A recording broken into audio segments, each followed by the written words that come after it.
Hello, everyone. Welcome to Innovative Math Academy and welcome back to the second lecture of this trigonometric series जहां पर हम लोग trigonometry को step by step depth में समझ रहे हैं। तो पिछले लेक्चर में मतलब हमारा जो फर्स्ट लेक्चर था उसमें हमने देखा था कि ट्रिग्नोमेट्री क्या होती है और इसके बाद हमने ट्रिग्नोमेट्रिक रेशियोज के बारे में बात करी है, एएसटीसी रूल के बारे में बात करी है, अलाइड एंगल्स के बारे में बात करी है और बहुत कुछ। सो आई विल सजेस्ट यू कि आप पहले जाकर फर्स्ट लेक्चर देखो। फर्स्ट लेक्चर देखने के बाद जब आप सेकेंड लेक्चर पर मूव ऑन करोगे तो आपके लिए इजी होगा टॉपिक्स को अच्छे से समझना। तो आज हम ट्रिग्नोमेट्री के एक बहुत ही ज्यादा इंपॉर्टेंट टॉपिक के बारे में बात कर रहे होंगे, दैट इज ग्राफ्स। बहुत से स्टूडेंट क्या करते हैं, वो फॉर्मूला तो रट लेते हैं, जितने भी फॉर्मूलाज होते हैं, ट्रिक्स होती है, उन्हें रट लेते हैं। लेकिन अगर साइन एक्स के बारे में पूछा जाए कि साइन एक्स का ग्राफ कैसा होता है या कॉस एक्स का शेप कैसा होता है या tan एक्स का बिहेवियर अलग क्यों होता है, इस चीज की क्लैरिटी उन्हें नहीं होती है। और यही क्लैरिटी, कॉन्सेप्ट की क्लैरिटी ना होना हमारे लिए क्वेश्चंस में प्रॉब्लम क्रिएट करती है।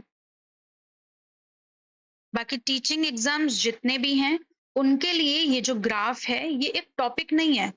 इन टीचिंग एग्जाम्स के लिए ग्राफ आपके लिए एक टेस्ट है, ये चेक करने का कि आपकी कॉन्सेप्चुअल अंडरस्टैंडिंग कितनी अच्छी है। तो चलिए बिना देरी के हम लोग मिलकर एक स्ट्रॉन्ग कॉन्सेप्चुअल अप्रोच के साथ ट्रिग्नोमेट्री की ग्राफ्स को स्टार्ट करते हैं।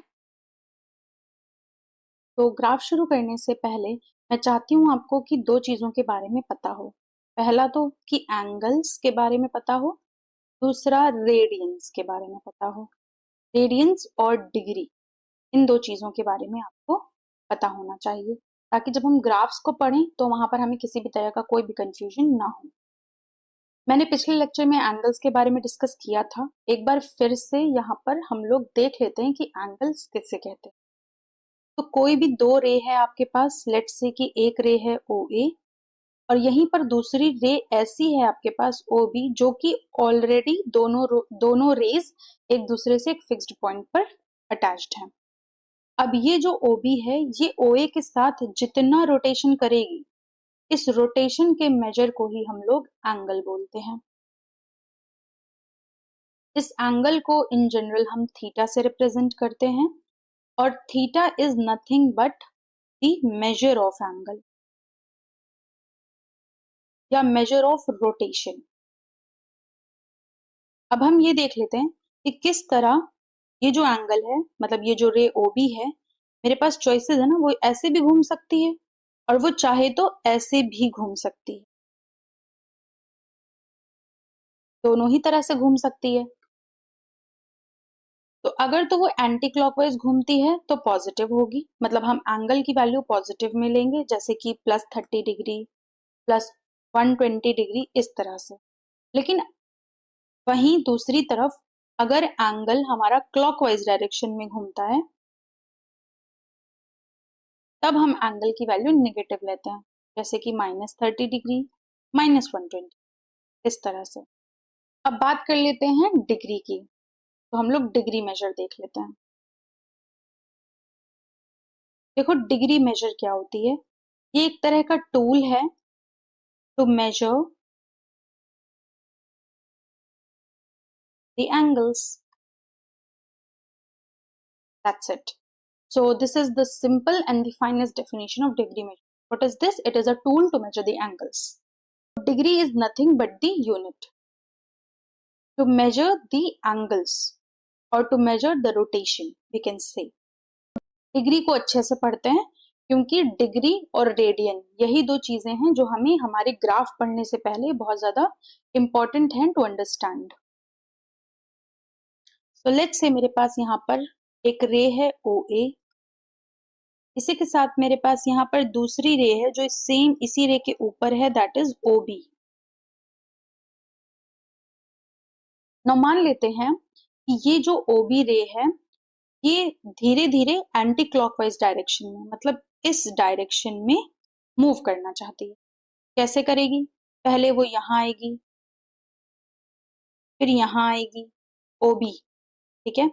इसी तरह धीरे धीरे यहाँ पहुंचेगी, फिर कभी तो यहाँ भी पहुंचेगी, इसी तरह यहाँ पहुंचेगी, और फिर एक टाइम आएगा कि ये वापस अपनी ही पोजीशन पर आ जाएगी।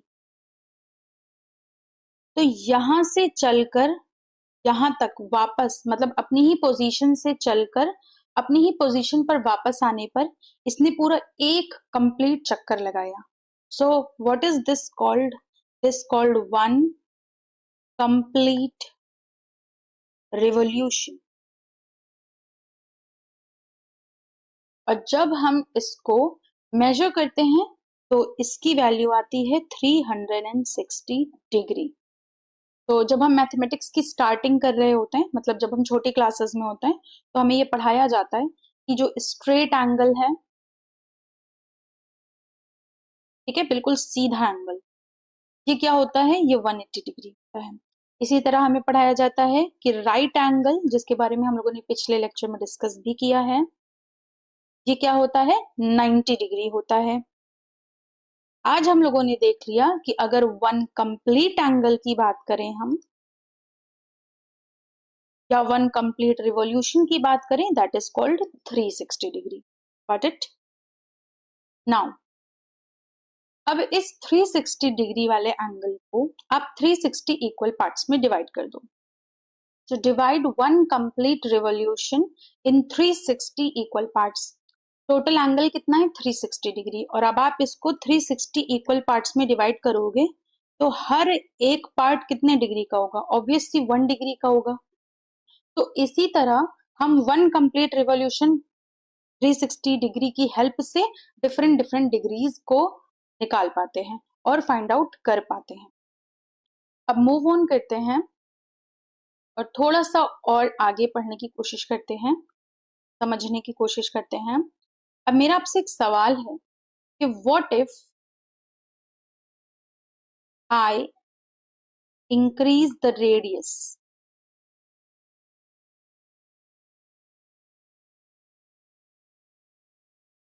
सपोज मेरे पास दो सर्कल है, एक सर्कल ये और एक सर्कल ये एंगल मेरे पास थीटा है, ठीक है। सिमिलरली ये एंगल भी मेरे पास थीटा है।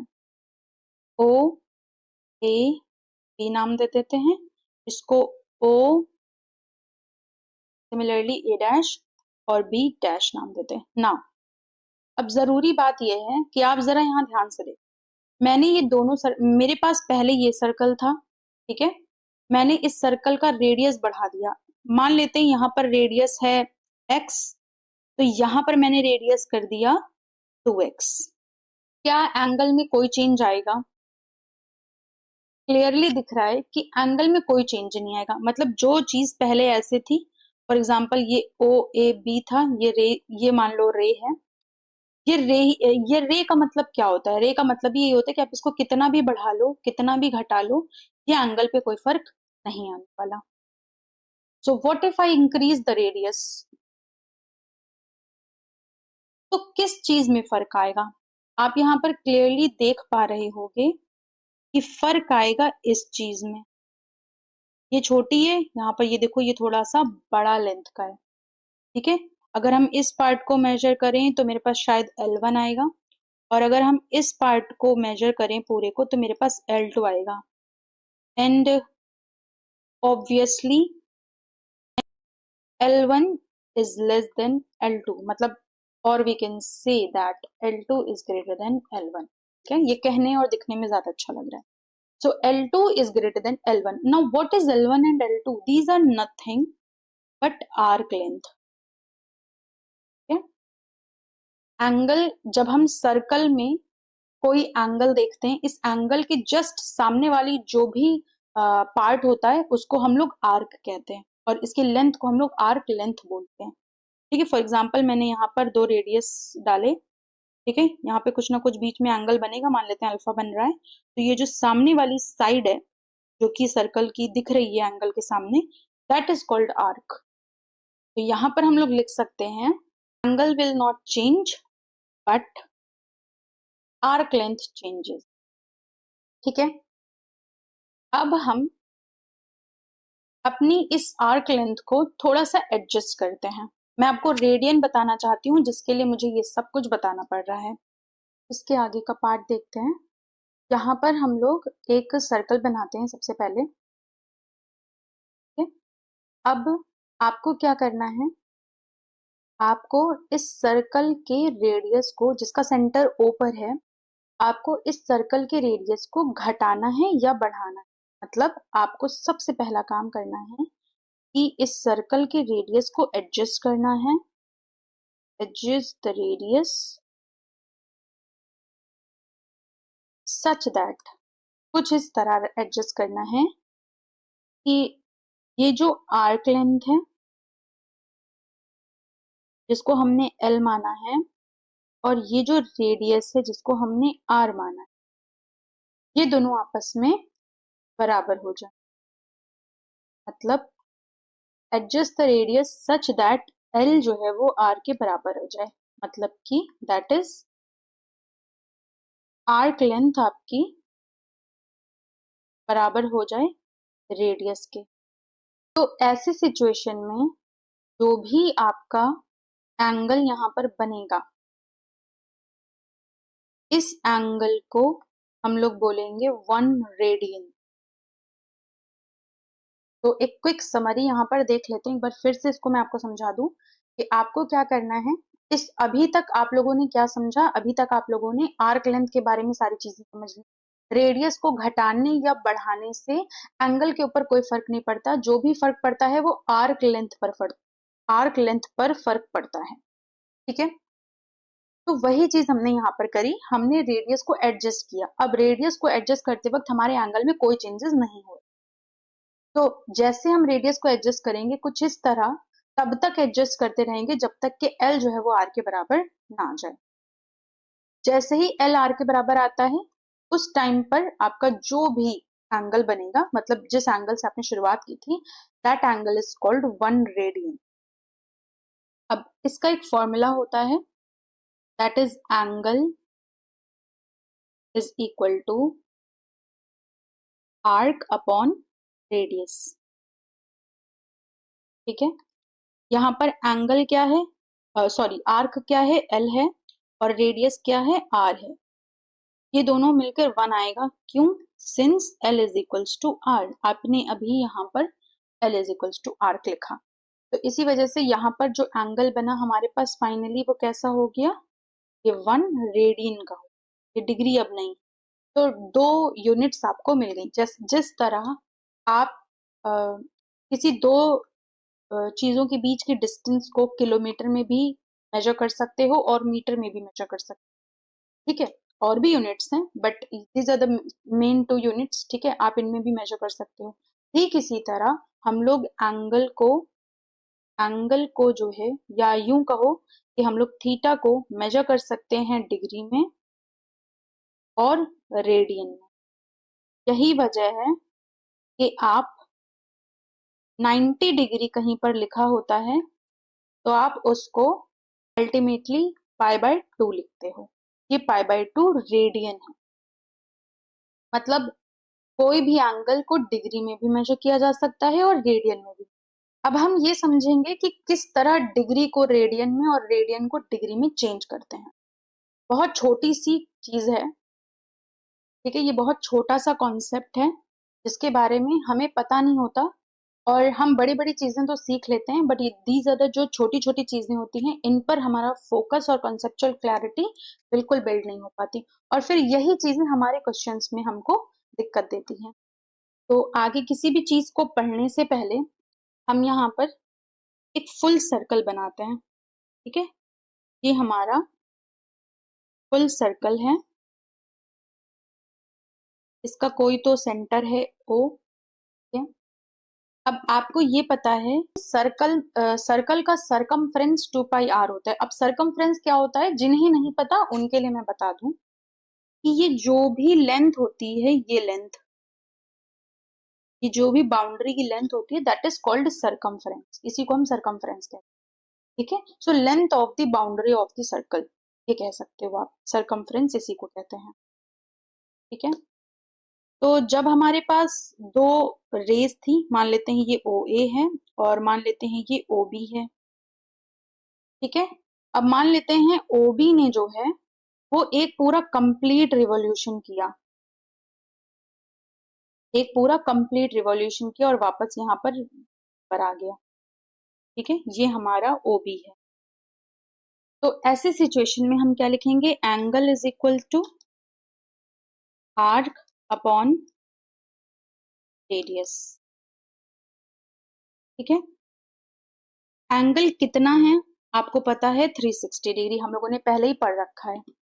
आर्क क्या है, जितने में ओबी ने रोटेशन किया, यहाँ पर देखिए, यहाँ पर ओबी ने यहाँ से शुरुआत करी थी, यहाँ से, और वापस यहाँ पर पहुंच गया, तो इसी की लेंथ को, मतलब जितना डिस्टेंस उसने अपनी इनिशियल पॉइंट से कवर किया, उसी को हम लोग आर्क लेंथ कह रहे थे। तो यहाँ भी हम कुछ ऐसा ही देखते हैं, ओबी ने यहाँ से शुरुआत करी और फिर पूरा चलकर वापस से यहीं पर आ गया, तो ओबी की आर्क लेंथ जो भी होगी वो क्या होगी, 2 पाई आर होगी, क्योंकि इसने पूरे सरकमफ्रेंस पर चला, तो पूरे सरकमफ्रेंस की लेंथ या फिर पूरी बाउंड्री की लेंथ क्या होती है, circumference, that is 2 pi R, और अपॉन रेडियस तो हमारा आर ही है। अब ध्यान से देखिए, यहाँ आर से आर कैंसिल हो जाएगा, all you are left with 360 degree is equal to 2 pi. आप यहाँ से देख सकते हैं 360 डिग्री की वैल्यू क्या आ गई, 2 पाई। तो 1 डिग्री की वैल्यू क्या आएगी, तो यहाँ से अगर हम 1 डिग्री की वैल्यू निकालें तो 1 डिग्री की वैल्यू आएगी 2 pi by 360, which is equals to pi upon 180, और ये हमारा रेडियन में आता है, ठीक है। तो अब आपको एक चीज समझ में आ गई कि 1 degree is equal to pi upon 180 radian. Move on करते हैं, यहां से हम 1 रेडियन की वैल्यू निकाल सकते हैं। 1 रेडियन क्या हो जाएगा, 180 अपॉन पाई डिग्री। तो यहां से बस हम क्विक देख लेते हैं कि अगर मेरे पास 90 डिग्री लिखा है कहीं पर, तो हम इसको रेडियन में कैसे चेंज करते हैं। अब हम लोगों की आदत है 90 डिग्री को पाई/2 बोलने की, ठीक है, लेकिन हम ऐसा क्यों करते हैं वो हम जल्दी से देख लेते हैं। 90 डिग्री को हम लोग रेडियन बेसिकली चेंज कर रहे होंगे, तो आपको पता है कि 1 डिग्री का मतलब होता है पाई अपॉन 180 रेडियन। तो 90 डिग्री का मतलब क्या होगा, पाई अपॉन 180 टू 90। अब यहाँ पर हम डिग्री नहीं, रेडियन, ठीक है। तो ये आपका क्या आ गया, ये आपका आया पाई/2 रेडियन, ठीक है। बार बार रेडियन ना बोलकर हम सीधा लिखते हैं कि 90 डिग्री को हम क्या कह देते हैं, पाई/2 कह देते हैं। ये अंडरस्टूड है कि ये आंसर रेडियन में आया हुआ है। ठीक इसी तरह हम लोग 180 डिग्री को पाई कह रहे हैं, हम लोग 360 डिग्री को 2 पाई कह रहे हैं। तो जब हम लोग एक्सिस पर पिछले लेक्चर में बात कर रहे थे, वहां पर ये क्या था, 0 था, ये पाई/2 था, जहां पर ये 90 था ना, लेकिन अब हम रेडियन में लिख रहे हैं। ये क्या है, पाई है, ठीक है, ये 3 पाई/2 है, और फिर ये वापस यहाँ पर 2 पाई है। आप चाहो तो 0 को ऊपर लिख लो, क्योंकि हम लोग 0 से स्टार्टिंग करते हैं, और यहाँ पर एक कंप्लीट रिवॉल्यूशन के लिए यहाँ पर हमको 2 पाई मिल जाता है। यहाँ पर हमारी सारी चीजें, वो सारी बेस जो हमें बनाना था आपको ग्राफ पढ़ाने के लिए, वो सारा हम लोग देख चुके हैं, सभी चीजों को हम लोगों ने जान कर लिया है। अब हम लोग मूव ऑन करेंगे अपने पहले ग्राफ पर। तो फर्स्ट हमारा जो ग्राफ रहेगा वो है साइन एक्स। हम लोग अभी फिलहाल सबसे पहले साइन एक्स के बारे में देख रहे हैं। अगर हम साइन एक्स की ग्राफ की बात करें तो यहाँ पर हमको ग्राफ इसका कुछ ऐसा वेव्स के फॉर्म में दिख, हम लोग इसके बारे में डिटेल में जानेंगे। तो सबसे पहले तो एक बात आपको ध्यान में रखना है कि जितनी ये ऊपर वाली लाइन है ना, ये पूरी लाइन इस वाई एक्सिस को, आपको पता है ये वाई एक्सिस, और ये कौन सी एक्सिस है, ये एक्स एक्सिस है। ये वाली लाइन इसको +1 पर टच कर रही है, मतलब ये जो y का कोऑर्डिनेट है ये 1 है, मतलब 0,1 है। ठीक है, हमारे पास ये दूसरी लाइन है, ये y को टच कर रही है -1 पर, तो इसका जो कोऑर्डिनेट होगा वो होगा 0,-1। ठीक है, अब यहाँ से देखिए, अब हम ये जो ग्राफ है या ये जो वेव है ये एक्स एक्सिस को कहाँ कहाँ टच कर रही है वो देख लेते हैं। सबसे पहला तो ये आपको पता है 0 है। ठीक है, फिर ये जो वैल्यू है ये है आपकी π/2। ठीक है, तो अगर हम इसको वैल्यू में बात करें तो ये 0 है, और जहां मैंने आपको π/2 लिखवाया है दैट इज नथिंग बट 90। ठीक है, ये अगर हम एक्स एक्सिस जो है वो डिग्री को मेजर कर रही है। ठीक है, जबकि वाई एक्सिस डिग्री को या फिर आप रेडियन भी कह सकते हैं, मतलब ये एंगल बताती है। जो एक्स एक्सिस है वो आपको एंगल बताएगी, और जो वाई एक्सिस है वो आपको फाइनल वैल्यू देगी। ठीक है, जो भी उसकी वैल्यू होगी वो देगी। तो एक्स एक्सिस पे हमारे एंगल्स जाएंगे, और एंगल्स हमारे 0, 1 डिग्री, 2 डिग्री इस तरह से रहते हैं, या फिर हम इनको रेडियन में बोलें तो 0, π/2, पाई, 3π/2 इस तरह से रहते हैं। तो डिग्री या रेडियन ये टोटल आपकी चॉइस है, आप जिस भी यूनिट में रखना चाहते हैं आप उस यूनिट में अपना पूरा ग्राफ शो कर सकते हैं। तो यहाँ पर π/2 है, यहाँ पर पाई है। अब मैंने पाई या फिर रेडियन वाले टर्म्स को इसलिए यूज में लिया है क्योंकि हम लोग जब साइन थीटा कॉस थीटा की वैल्यूज को याद करते हैं या उनके टेबल्स को देखते हैं तो ज्यादातर हम रेडियंस में ही बात करते हैं। ये इन जनरल होता है, इसीलिए मैंने यहाँ पर रेडियन चूज की। आप चाहो तो आप डिग्री भी चूज कर सकते हैं। फिर ये जो वैल्यू आएगी एकदम मिड में, मतलब इस 0 और पाई के बिल्कुल मिड में π/2 है।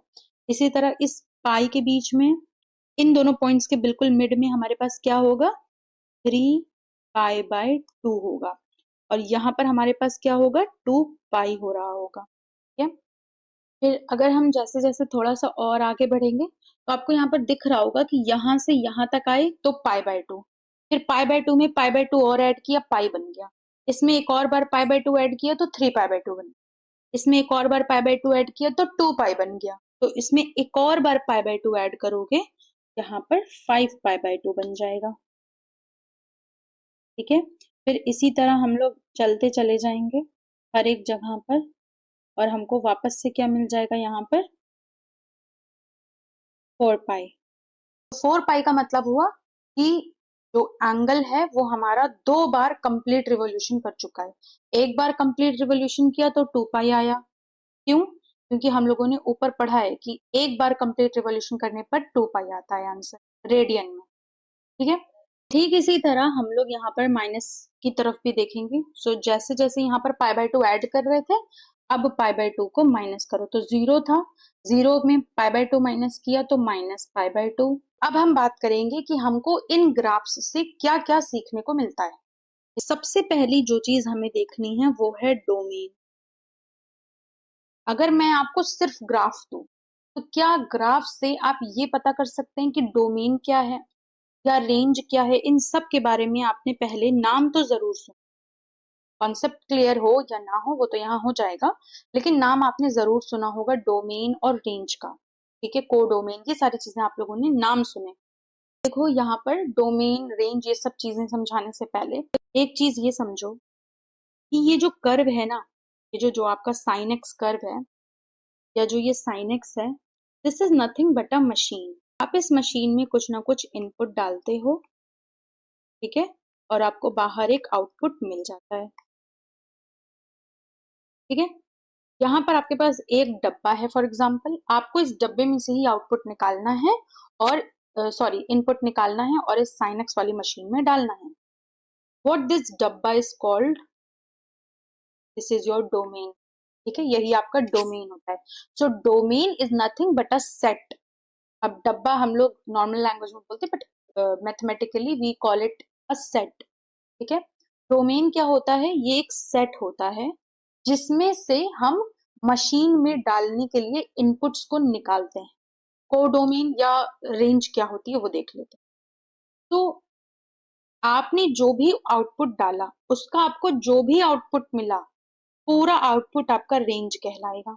इन सभी आउटपुट्स को आप अगेन एक सेट में रखो, मैथमेटिकली हम इसको सेट ही बोलते हैं। तो इन सभी आउटपुट्स को आप एक सेट में रखो, वो सेट आपका रेंज कहलाएगा। अब इस सेट का कोई तो सुपर सेट होगा, कोई तो इस सेट का सुपर सेट होगा, मतलब ये सेट किसी ना किसी सेट में आ रहा होगा। That set is called codomain. जो भी आपने इनपुट डाला that is all called your domain, और जो भी आपका आउटपुट आया that is all called your range. तो अब हम लोग इसको ग्राफ में देख लेते हैं कि इसको हम कैसे समझेंगे। अब यहाँ पर ध्यान से देखो, ये जो कर्व है, व्हाट इज दिस?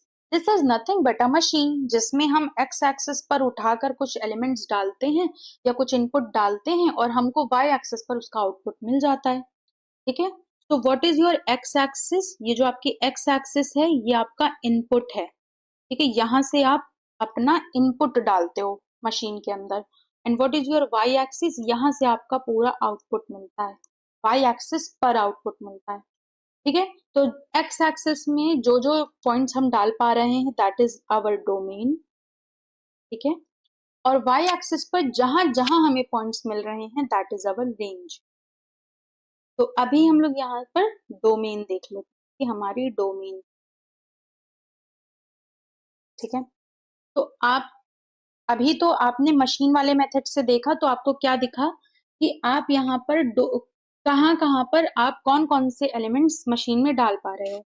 तो देखो, आप 0 डाल पा रहे हो, π/2 भी डाल पा रहे हो मशीन के अंदर। ठीक है, हम लोग इनपुट के तौर पर पाई को भी डाल पा रहे हैं। तो क्या इनके बीच के नंबर्स को नहीं डाल पा रहे? बिल्कुल, इनके बीच के नंबर्स को भी हम एज एन इनपुट मशीन में डाल पा रहे हैं। तो ये सारे नंबर्स भी हमारे इनपुट में आ जाएंगे, और देखते देखते हमको ये पूरी रियल लाइन इधर इधर की सारी रियल लाइन के हर एक नंबर्स हमको इनपुट में मिल जाएंगे। एक तो ये तरीका हो गया, यहाँ से आपको समझ में आ गया कि जो रियल नंबर्स हैं वो सारे मेरे डोमेन, मतलब जो रियल नंबर्स का सेट है, जिसको हम लोग इस तरह आर से भी डिनोट करते हैं। ठीक है, लेकिन एक और तरीका है जो आई थिंक थोड़ा सा इजिएस्ट वे है। आपको क्या करना है, आपको ये वाली लाइन को और इस वाली लाइन को दोनों को प्रेस करना है। इस वाली लाइन को नीचे की तरफ प्रेस करना है, इस वाली लाइन को ऊपर की तरफ प्रेस करना है, और जस्ट इमेजिन करना है कि आपका ये जो आपकी वेव है या जो आपका ग्राफ है वो एक्स एक्सिस को कहाँ कहाँ पर जाकर टच करेगा।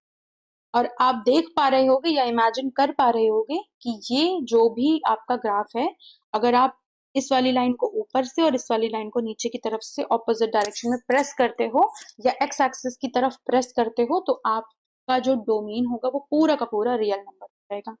जिस भी स्टूडेंट को जो भी मेथड अच्छा लगे वो अप्लाई कर सकता है।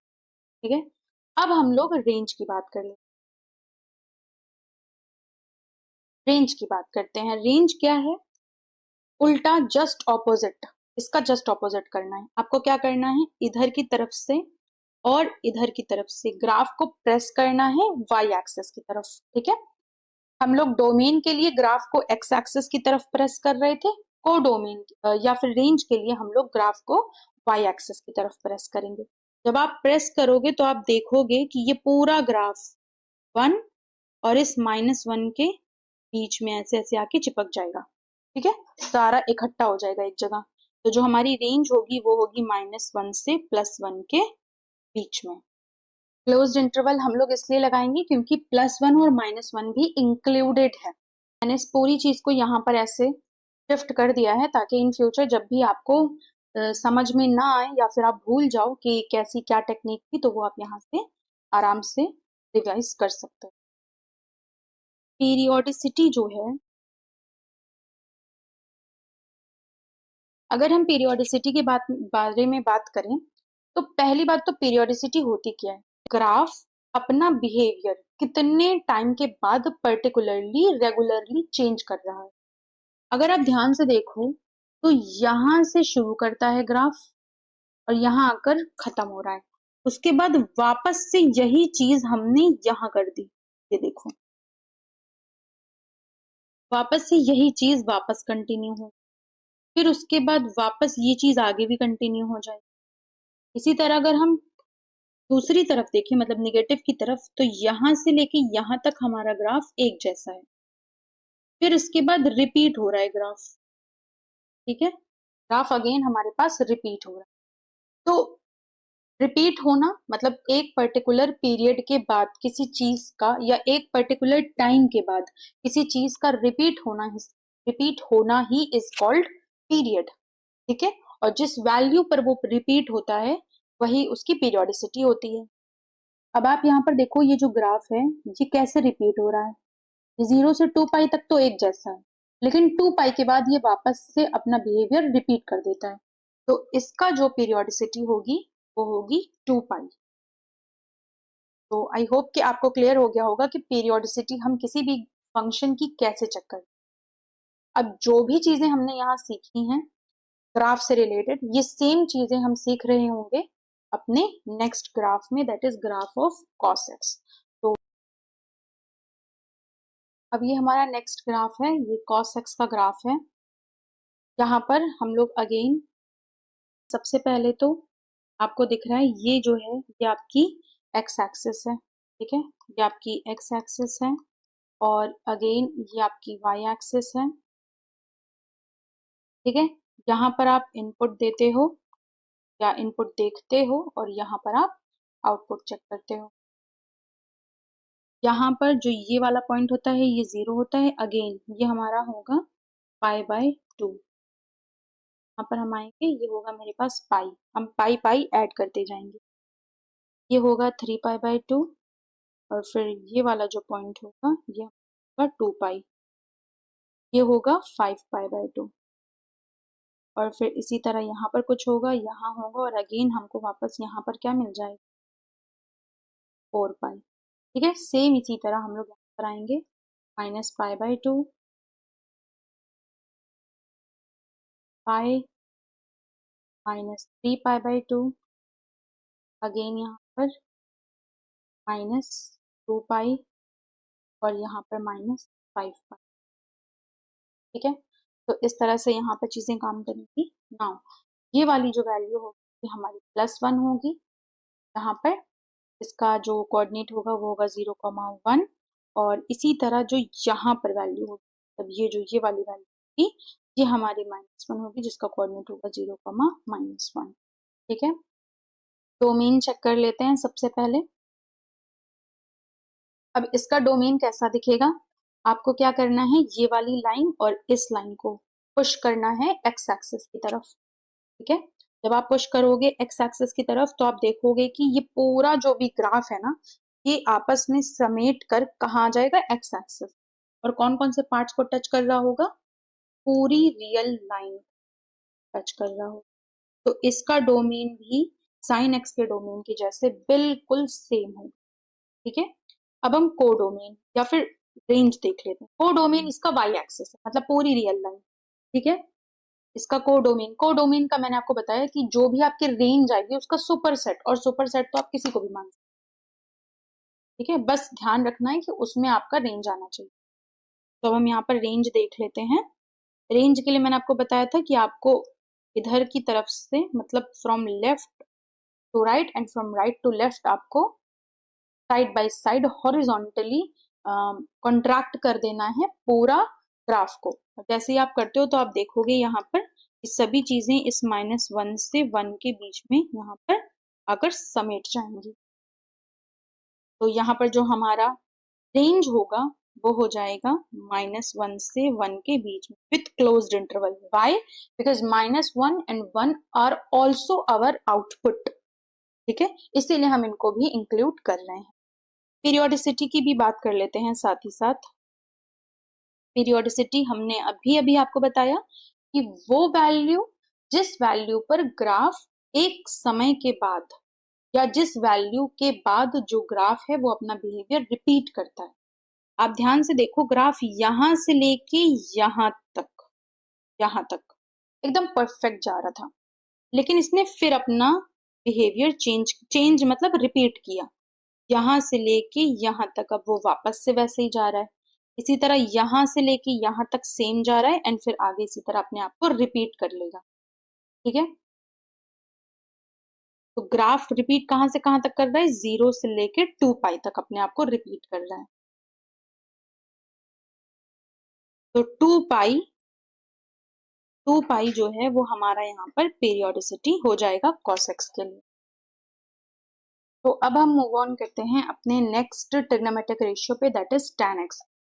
तो अब हम आ चुके हैं अपने नेक्स्ट ग्राफ पर जिसका नाम है tan x। देखो सबसे पहली बात तो आपको पता है कि tan x को हम क्या, sin x upon cos x।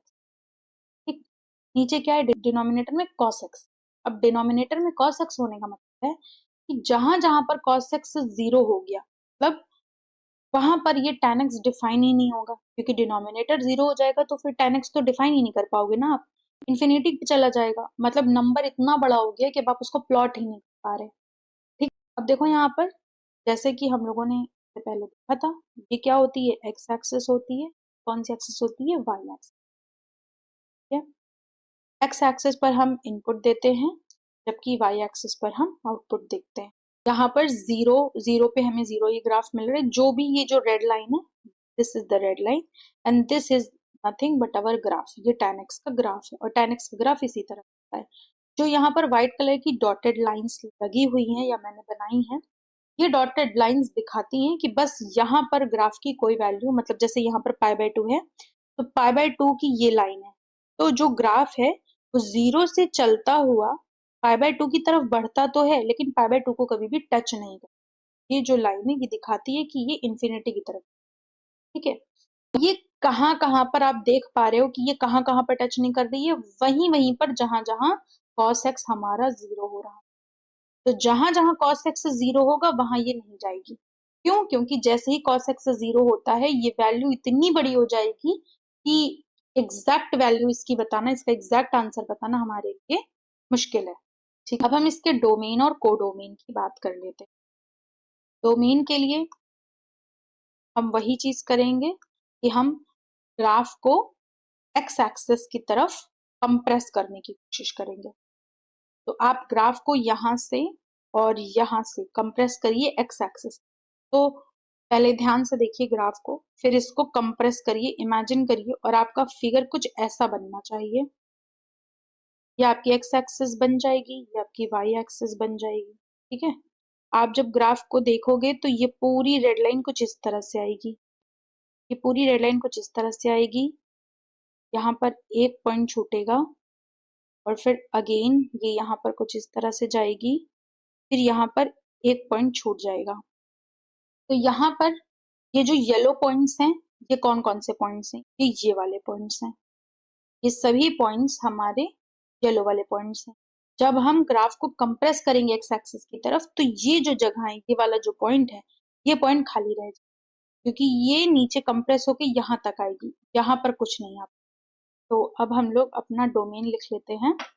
तो डोमेन बेसिकली यहाँ पर क्या हमको दिख रहा है, डोमेन दिख रहा है कि रियल नंबर तो हैं सारे के सारे, लेकिन इनमें से कुछ रियल नंबर्स हमने माइनस किए। कौन कौन से, ये आपका था π/2, यहाँ पर देखिए ये π/2 था, फिर ये आपका 3π/2 था, ये 3π/2, इसी तरह माइनस में भी दोनों, -π/2 -3π/2। तो आपको क्या करना है, माइनस करना है रियल नंबर में कौन कौन सी चीजें, π/2 प्लस माइनस 3π/2, इसी तरह हमारा नेक्स्ट होगा +-5π/2, इस तरह की। अब हम इसको थोड़ा सा शॉर्ट फॉर्म में लिखने की ट्राई करते हैं, रियल नंबर करेंगे। अगर आप ध्यान से देखो तो क्या है, आप इसको ऐसे नहीं लिख सकते, π/2 प्लस n π, जहां पर n आपका इंटीजर है। तो इस वैल्यू, ये जो पूरी वैल्यू है ये हमें अगेन यही वैल्यू पूरी दे देगी। ठीक है, तो आप चाहो तो ये लिख सकते हो, चाहो तो डोमेन ये लिख लो कि जहां जहां x π/2 प्लस n π के बराबर नहीं, पर n हमारा इंटीजर।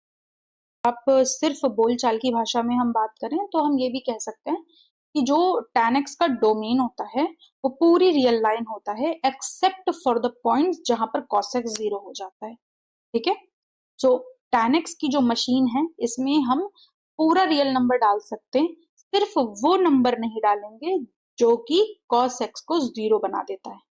अब हम रेंज की बात कर लेते हैं। आई होप के डोमेन आपको क्लियर हो गया होगा। रेंज बहुत सिंपल है। अब रेंज के लिए देखो हम क्या करेंगे, हम इसको हॉरिजॉन्टली कंप्रेस करने की कोशिश करते हैं। जब आप हॉरिजॉन्टली कंप्रेस करोगे तो आप ध्यान देना, ये पूरा का पूरा वाई एक्सिस को कवर कर लेगा, क्योंकि ये पूरा हिस्सा इधर आकर कंप्रेस हो जाएगा, ये पूरा हिस्सा इस पर आकर कंप्रेस हो जाएगा, तो पूरी की पूरी वाई एक्सिस हमारी कवर हो रही है। तो रेंज में यहाँ पर हमारे पास पूरा रियल नंबर है। क्यों? क्योंकि Y axis is nothing but a real number. अब हम बात करते हैं पीरियोडिसिटी। अगेन हमको चेक करना है कि वो कौन सी ऐसी वैल्यू है कि जिसके बाद जो ग्राफ है वो अपना बिहेवियर रिपीट कर देता है। अब ध्यान से देखो अगर, तो इस ग्राफ में ये एक बिहेवियर है और ये हर थोड़े थोड़े टाइम बाद रिपीट हो, हर थोड़े थोड़े टाइम बाद ये रिपीट हो। तो ये कितने टाइम बाद रिपीट? ये देखो, इतने हिस्से में ये एक जैसा दिख रहा है, फिर इतने हिस्से में ये एक जैसा दिख रहा है। ध्यान रहे पीरियोडिसिटी हम एक्स एक्सिस की हेल्प से देखते हैं। ठीक है, पीरियोडिसिटी देखने के लिए हम एक्स एक्सिस की वैल्यूज को, ये इतने टाइम में रिपीट, तो यहां से यहां तक की वैल्यू क्या है, इस -π/2 से +π/2 तक की वैल्यू क्या है, यहां से यहां तक π/2, यहां से यहां तक। ग्राफ में -π/2 है, लेकिन आप डिस्टेंस नापो तो π/2 ही आएगी, क्योंकि डिस्टेंस नेगेटिव नहीं होती। तो ये पूरी टोटल डिस्टेंस कितनी हो गई, पाई हो गई। π/2 + π/2 that is pi. So periodicity जो है वो हमारी पाई हो जाएगी tan x की। तो इसी के साथ हम लोगों ने अपने सभी ग्राफ्स के बारे में देख लिया है, that is sin x, cos x and tan x के बारे में। These are the main graphs, और इनके बारे में पढ़ना ही हमारे लिए सफिशियंट है हमारी आगे की जर्नी को तय करने के लिए, ट्रिग्नोमेट्री। तो इसी के साथ आज का ये लेक्चर हम लोग यहीं पर ख़त्म करते हैं। आई होप कि आपको लेक्चर में हर एक चीज़ बहुत अच्छे से क्लियर हो गई होगी। किसी भी तरह की डाउट हो तो आप उसको व्हाट्सएप ग्रुप दिया है हमारा, लिंक नीचे डिस्क्रिप्शन में, वहाँ से पूछ सकते हैं। टेलीग्राम ग्रुप भी ज्वाइन करें, क्योंकि हम लोग यहाँ पर पोल्स भेजते हैं, क्वेश्चंस भेजते हैं, और काफ़ी ढेर सारी इन्फोज हैं जो आपको यहाँ पर हेल्पफुल मिल सकती है। So stay tune for this series and अब हम लोग मिलते हैं अपने नेक्स्ट लेक्चर में। ट्रिग्नोमेट्री को और भी ज़्यादा अच्छे से समझेंगे। Till then keep learning.